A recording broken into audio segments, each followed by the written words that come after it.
বেকার ছেলে তার মাকে বলছে, শুধু ডাল দিয়ে ভাত খেতে ইচ্ছা করছে না, একটা ডিম ভেজে দাও না মা। মা তখন বলছে, ডিম ঘরে বসে জন্ম হয় নাকি? শুয়ে বসে 3 বেলা শুধু বাপের ঘাড়ে বসে খাচ্ছিস, আবার মজা না হলে গলা দিয়ে খাবার নামবে না। নবাব যাতে জন্ম হয়েছে ঘরে অকর্মা, এত বড় হয়েছে তাও কোনো কাজে খাটে না। বেকার ছেলের একটা ডিমের আবদারের বিপরীতে মা এতগুলো কথা শুনিয়ে দিল।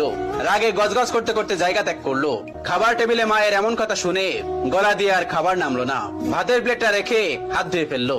মা চাইলে ভালোভাবে বলতে পারতো ডিম নেই। আজ সে বেকার বলে মুখের উপর উঠতে বসতে খাবারের খোঁটাও শুনতে হচ্ছে। নিজেকে আজকাল একটা বোঝা মনে হচ্ছে। ভারী একটা দীর্ঘশ্বাস ছেড়ে রাতে না খেয়ে ঘুমিয়ে পড়লো ছেলেটা। রাত পেরিয়ে সকাল হলো, কেউ একটিবারের জন্য তাকে খেতে ডাকেনি। এক বুক চাপা কষ্ট নিয়ে না খেয়ে চলে গেল টিউশনি করতে। এটি দিয়ে হাত খরচ চালায় ছেলেটা। আজ চাকরিওয়ালা বড় ছেলে বাড়িতে এসেছে। যে ঘরে বেকার ছেলের জন্য একটা ডিম ছিল না, সেই ঘরে আজ বাহারি আয়োজন করেছে মা। দুপুরে বড় ছেলেকে যত্ন করে খেতে দিল মা। ওই সময় অভিও এসেছে বাড়িতে। মা তাকে একটিবার অব্দি খেতে রাখলো না। পেটের ক্ষুধা জানে এক প্লেট ভাতের জন্য কত কটু কথা সহ্য করে নিতে হয়। বেকার ছেলেটা সকল কষ্ট চাপা রেখে নির্লজ্জের মতো ভাইয়ের পাশে এসে খেতে বসলো। মা ভাই হয়তো একটু বিরক্ত হলো তার আগমনে।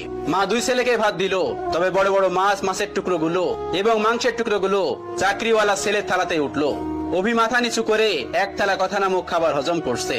আর সেই ফাঁকে মা বড় ছেলের ভাতের নিচে বড় সড়ক একটা চিংড়ি গুজে দিল, যা চোখ এড়ালো না বেকার ছেলেটির। কে বলল বাবা মায়ের ভালোবাসা সব সন্তানের জন্য সমান হয়? এই যে মায়ের ভালোবাসায় কত ব্যবধান, এই কষ্টগুলো কাউকে বলা যায় না, আর সহ্যও করা যায় না। আজ তারও একটা চাকরি হলে মা তাকেও নিশ্চয়ই এভাবে এক্সট্রা খাতির যত্ন করত। কথায় কথায় মন্দ বলতো না। হঠাৎ চোখের কোনায় 2 ফোঁটা জল চিকচিক করছে ছেলেটার। সাথে সাথে খুব গোপনে তা লুকিয়ে প্লেটের ভাতগুলো চুপচাপ খেয়ে নিল।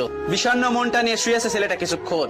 এরই মধ্যে মুঠোফোনটা বেজে উঠলো। তার প্রিয় মানুষটি ফোন দিয়েছে। তার প্রিয় মানুষটির ফোনের নামটা দেখে অভির মুখে হাসি ফুটে উঠলো। রিসিভ করার সাথে সাথে তার প্রিয় মানুষটি ব্যস্ত কণ্ঠে বলল, অভি, তোমার সাথে বিকাল 4টায় আমি দেখা করতে চাচ্ছি। আমি নদীর পাড়ে অপেক্ষা করছি তোমার জন্য। তুমি তাড়াতাড়ি চলে এসো, জরুরি কথা আছে। অভির হাসি মুখটা চুপসে গেল এক নিমিষেই। পকেটটা একেবারে শূন্য। টিউশনির টাকা পেতে এখনো 10 দিনের মতো লাগবে। নিজের কাছে গাড়ি ভাড়াটাও নেই। তবুও মৃত্যু হেসে তার প্রিয় মানুষটাকে বলল, ঠিক আছে, আমি আসছি। অভি সাথে সাথে রেডি হয়ে নিল। ভয়ে ভয়ে বাবার রুমে গিয়ে ভীতু কণ্ঠে বলল, আব্বা। বাবা তখন বললেন, হ কন সাহেব, গায়ে বাতাস লাগাতে যাচ্ছেন বুঝি? বাবার ঠেস মারা কথা গায়ে মাখলো না অভি, বরং অনুনয় করে বলল, আমাকে 100 টাকা দিবেন আব্বা, খুব আর্জেন্ট দরকার। বাবা তখন বলল, টাকা তো আর গাছে ধরে না যে তোকে ছিঁড়ে ছিঁড়ে দিব। নিজে কামাই করতে পারিস না? মানুষের ছোট ছোট পোলাপানো কত টাকা কামাই, পুরো সংসার চালাই, আর এত বড় দামড়া হয়েও বাপের কাছে টাকা চাও? এই লজ্জা করে না তোর? তুই সারাদিন গায়ে বাতাস লাগাই বেড়াবি, আর প্রত্যেকদিন তোর আমি টাকা দিব? অনেক তো বাসায় বাসায় খাওয়াইছি, আর না। তুই আমার সোজা সাপটা কথা শোন, আমি তোর এত পকেট খরচ দিতে পারবো না। এখন থেকে নিজে নিজে ইনকাম করে খা, আর তা না পারলে আমার ঘর থেকে বাইর হয়ে যা। এত ঝামেলা আমার সহ্য হয় না, তুই আমার চোখের সামনে থেকে দূর হ। বাবার এতগুলো কথা শুনে ছেলেটার বুকটা মোচড় দিয়ে উঠলো। ভারী কয়েকটা দীর্ঘশ্বাস ফেলে নিঃশব্দে বের হয়ে আসলো ঘর থেকে। এদিকে প্রিয় মানুষটা বারবার কল দিয়ে তাকে তাড়া দিচ্ছে। নিজেকে সামলে নিল অভি। বাগান থেকে একটা গোলাপ ছিঁড়ে নিজের পকেটে রেখে দিল অভি। অতঃপর পায়ে হেঁটেই গেল যথার্থ স্থানে। প্রিয়তমা আগে এসে বসে আছে।